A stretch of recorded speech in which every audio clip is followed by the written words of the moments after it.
Corte o tédio com mais conhecimento. Curta, se inscreva e compartilhe para mais informações sobre o mundo da ciência e tecnologia.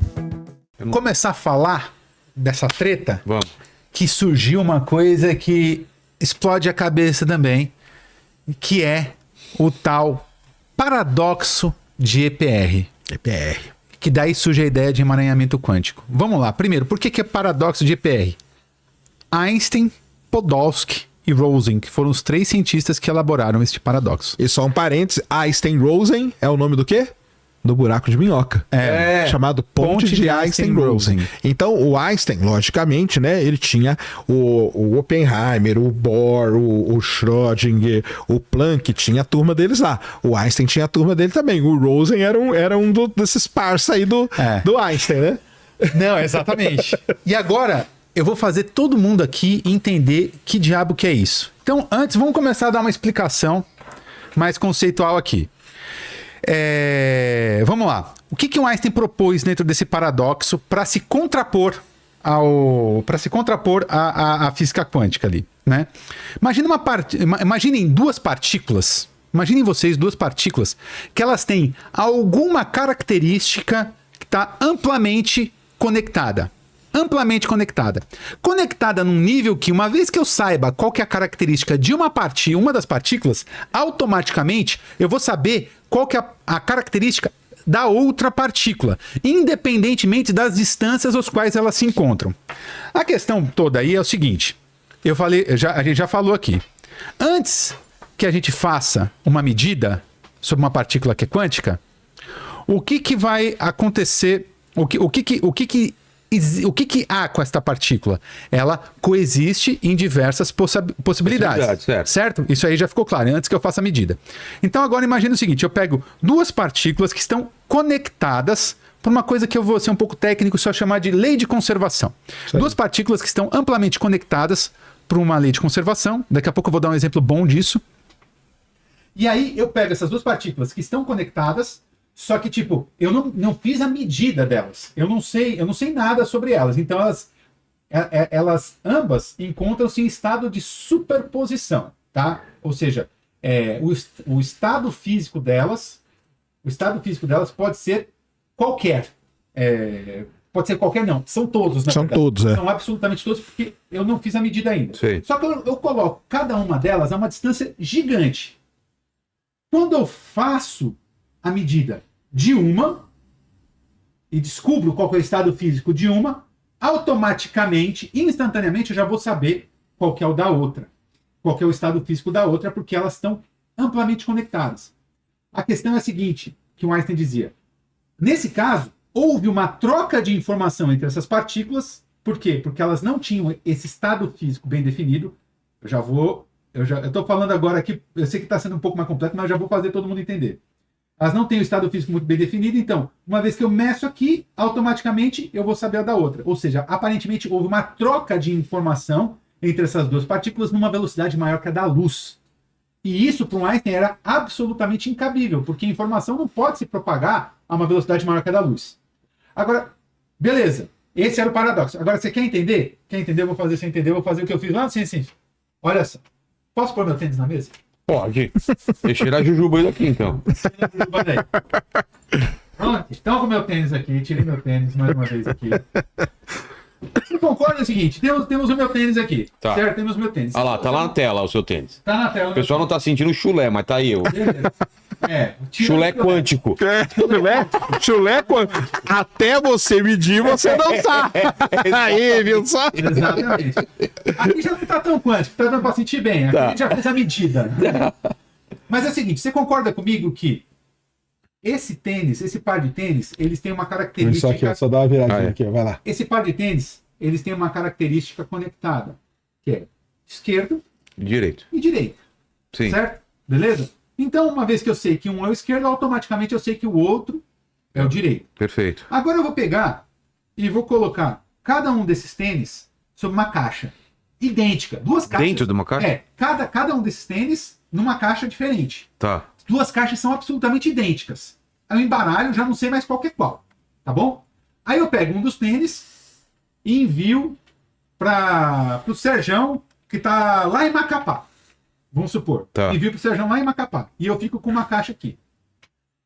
Quando o Sérgio abrir a caixa, ou seja, fizer a medida, ele vai ver com qual tênis ele está. Antes de abrir a caixa, ele não sabe se ele está com o esquerdo ou com o direito.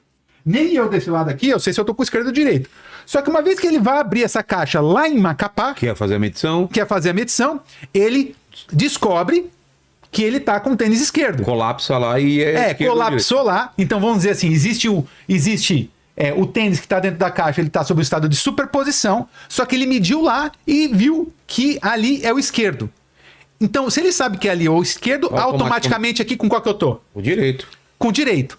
Isso, óbvio, fazendo essa extrapolação macroscópica, isso é o tal emaranhamento quântico. Então, os dois tênis, eles têm essa característica, essa característica conectada.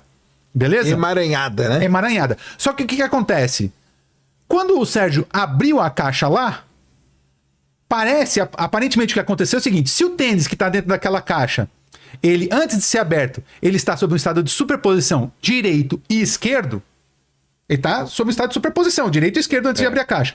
Aí o Sérgio abriu a caixa e mediu direito.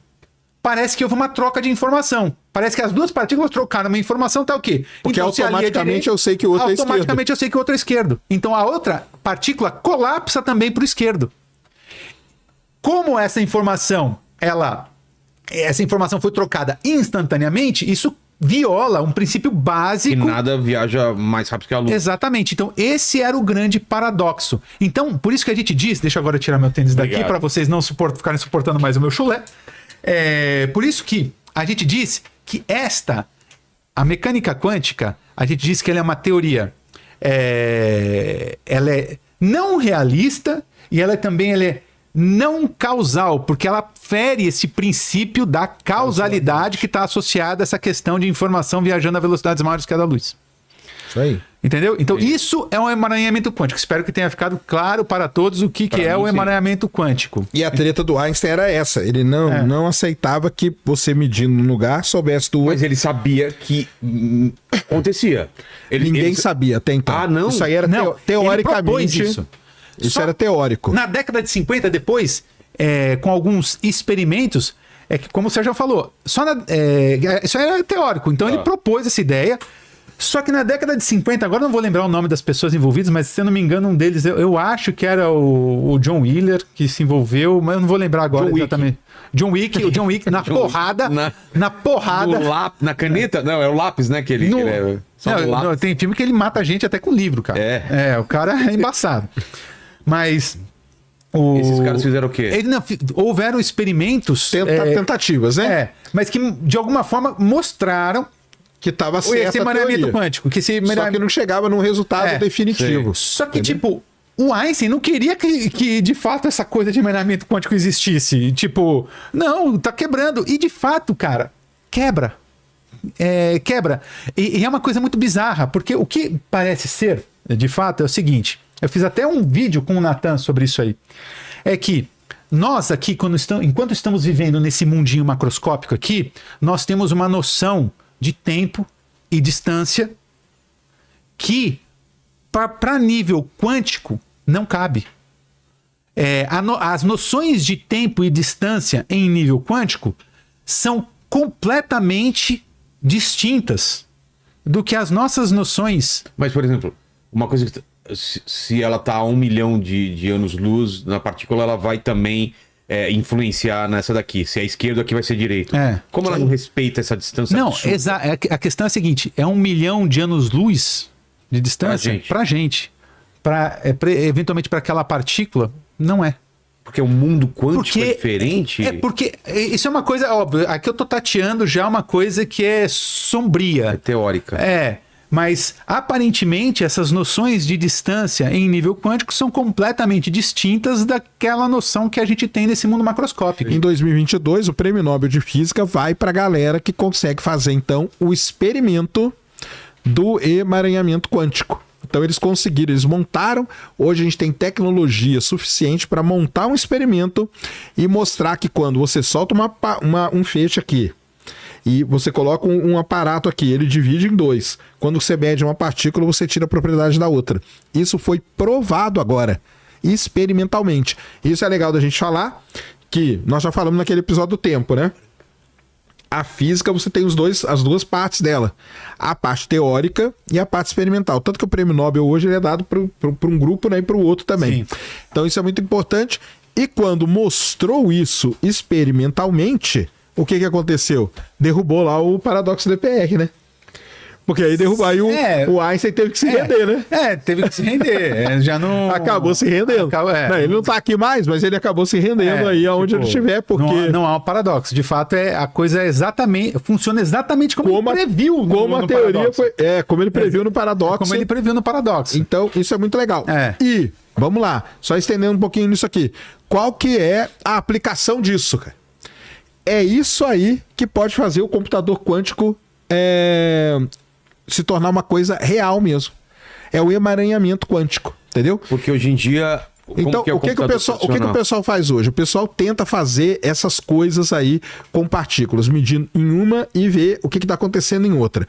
Então, a China fez o experimento, né? De emaranhamento quântico de partícula uma no espaço, uma na Terra, entendeu? E tal. E o computador quântico, a ideia dele é essa, né? Então, porque você não vai precisar de tudo. Se você medir uma parte, a outra parte sai automática. Então, nesse processo que vai acontecer ali nos qubits do computador quântico, você vai ganhar tempo pra caramba. Entendeu? Imagina, você tem duas coisas acontecendo, você tem que medir as duas hoje, né?